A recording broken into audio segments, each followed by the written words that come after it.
Well, over the last 8 years, there have been some things that we have purchased that have just made homesteading life so much easier. We actually wish that someone had told us about some of these items when we were first starting out so that we didn't have to take 8 years to figure it out.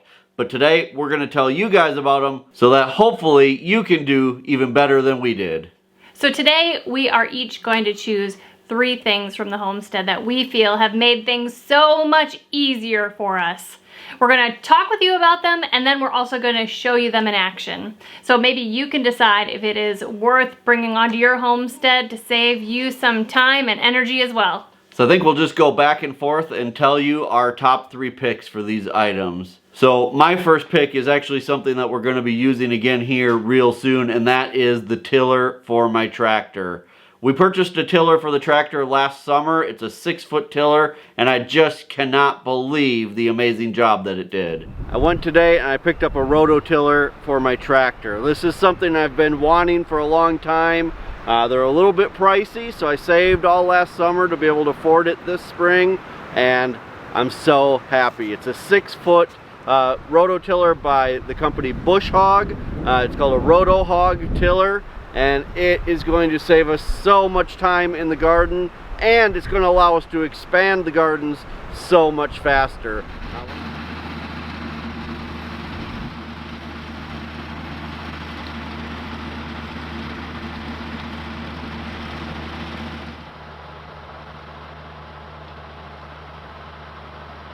So as you can see, that tiller just saved us so much work last summer. In fact, it's almost time to till up the gardens again, and this year I'm actually looking forward to tilling up the gardens. Now, I do understand that not everybody has a tractor, and not everybody will have a need for a tiller attached to a tractor, but I would still put some type of tiller as one of those items you should have on your homestead that will just save you so much time.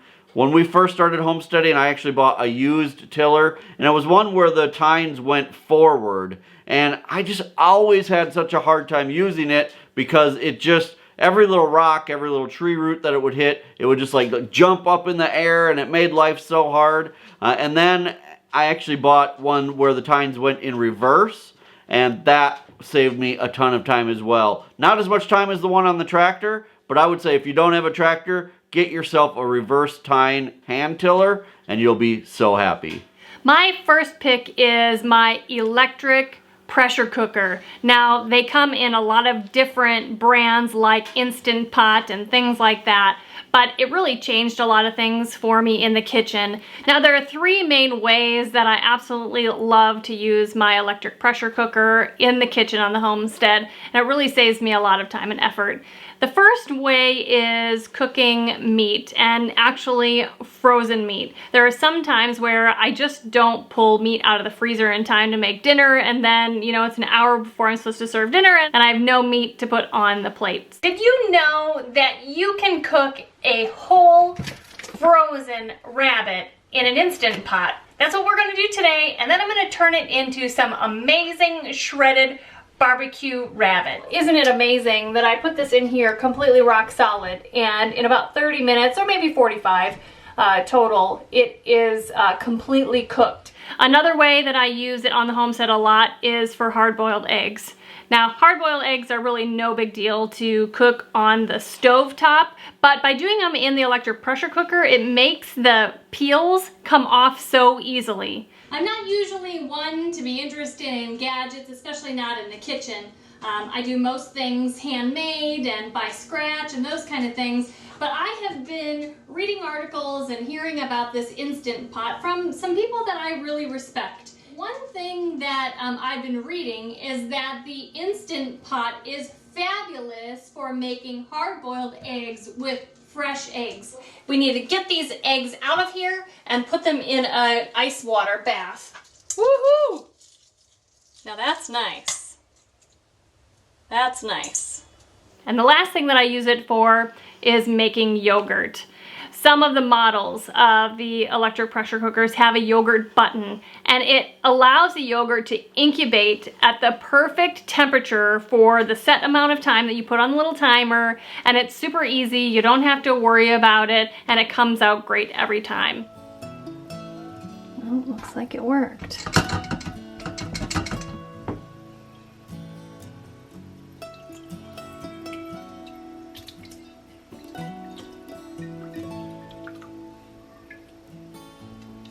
Samantha's gonna be our taste tester of the yogurt. I put some strawberry jam on top, so we'll see what she thinks. You can either eat it like that or mix it up. It doesn't have any sugar in the yogurt at all.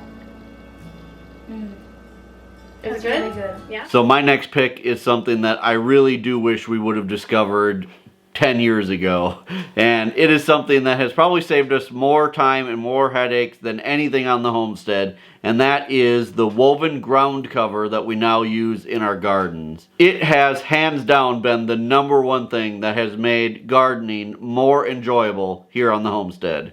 Don't confuse this woven fabric with the black plastic that you would use to basically kill out an entire area of your garden. Or tarps or something like that. Right. This is a breathable fabric. It allows air to flow through the soil. It allows water to penetrate down. It doesn't heat the ground up like when you just use a solid black plastic. Right, it's also really heavy duty, and it's not one season and then throw it in the garbage. You can use it for multiple seasons. On our homestead, we choose to put it down and then take it up so we can till. But you can also put it down once and put some like mulch or something on top of it, and it will last many, many years. Right.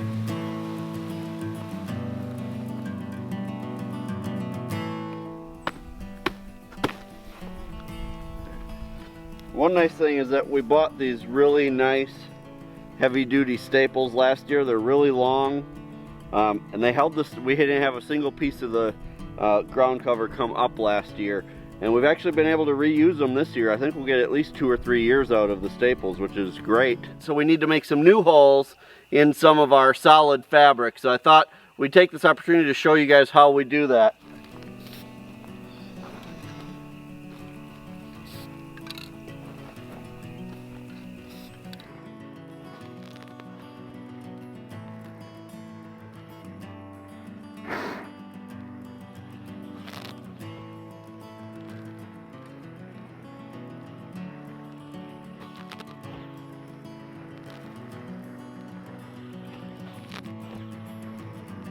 It's hard to believe all the time that we wasted pulling weeds in the heat of the summer before we discovered the woven ground cover.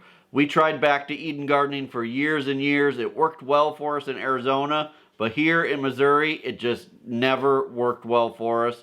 But the woven ground cover has been an absolute blessing to have.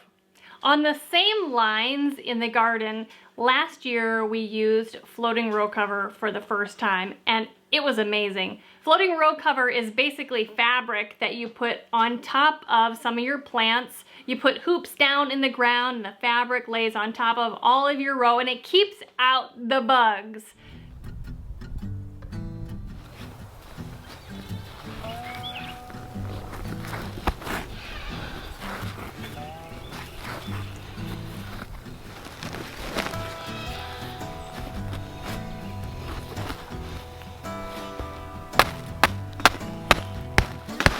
All right, let's go test out my theory about if it will really work when we open it up.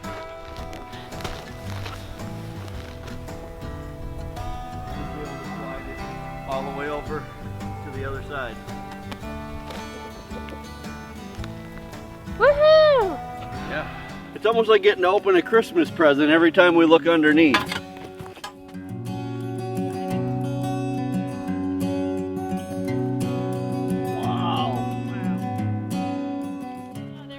They're huge. Oh my gosh. They're huge. Oh!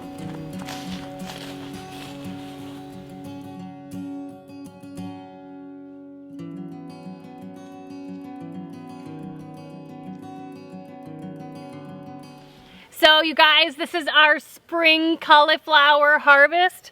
I didn't count how many I harvested, but there's a lot here. Yeah, I think we had 35 plants planted. Something like that. And I think we picked probably about 30. Right. We still can't believe what beautiful vegetables we had grown underneath that floating row cover. We didn't have to spray with anything to keep the bugs off, not even organic insecticide. It was fantastic. We will be doing that every year from now on. So my last pick is actually something that I just recently purchased, and I can't believe that I didn't get one sooner.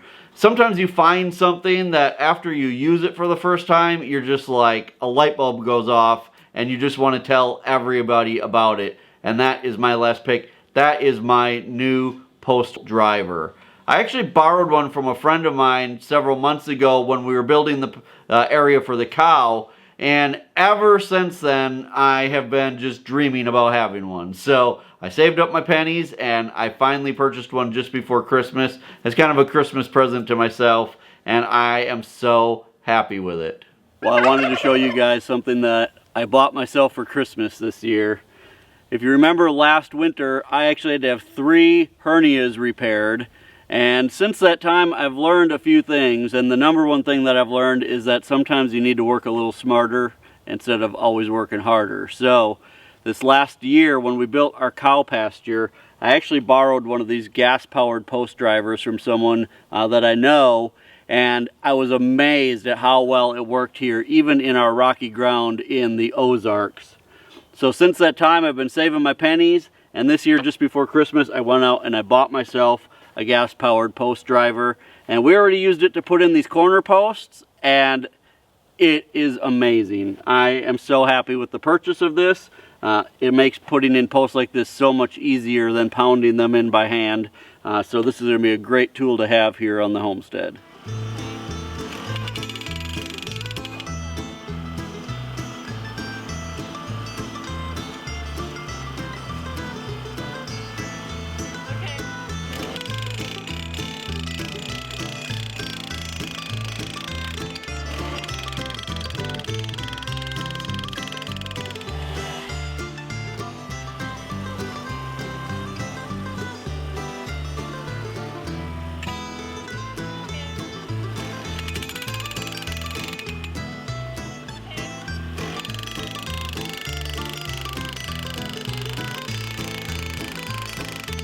Now, even though a post driver is a little bit pricey, I always joke and say, well, at least it's less expensive than the deductible on our health insurance, and hopefully I won't have to have more hernias repaired. If you guys have been following along for any amount of time, you may remember that about a year ago, I actually had to have 3 hernias repaired, and so ever since that time, I feel like especially using my manual post driver to put in a lot of fence posts and things, have just been extra hard. I can always get a little bit of pain where I had the surgery from doing that, but with the gas-powered driver, it has just been a breeze.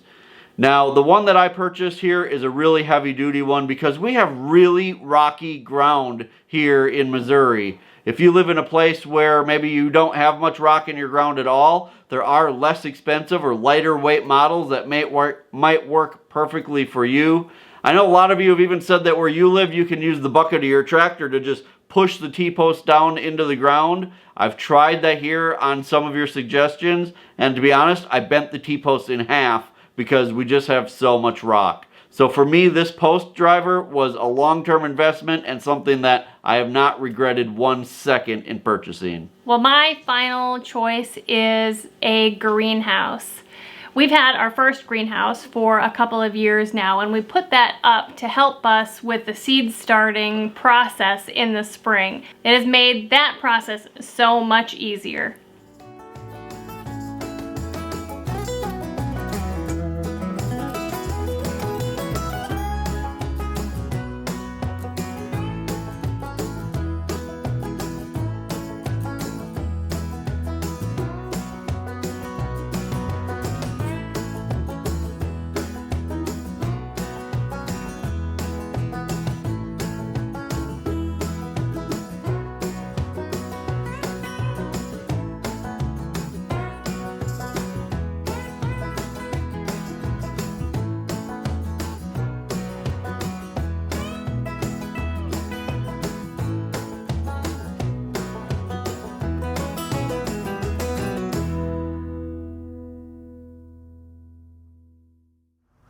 It's the time of year for us where we can start seeds like cucumber, zucchini, okra, and we will be starting those in pots for the farmer's market. Now, those do really well, started from seed right in the garden, and it's still too early for that for us. But you can see that we have some okra plants started here for the farmer's market, and these are actually Black Beauty zucchini. We have some cucumber, like I said, and some other squashes. We're actually starting those on a weekly basis now so that we have several different waves of them available at the farmer's market.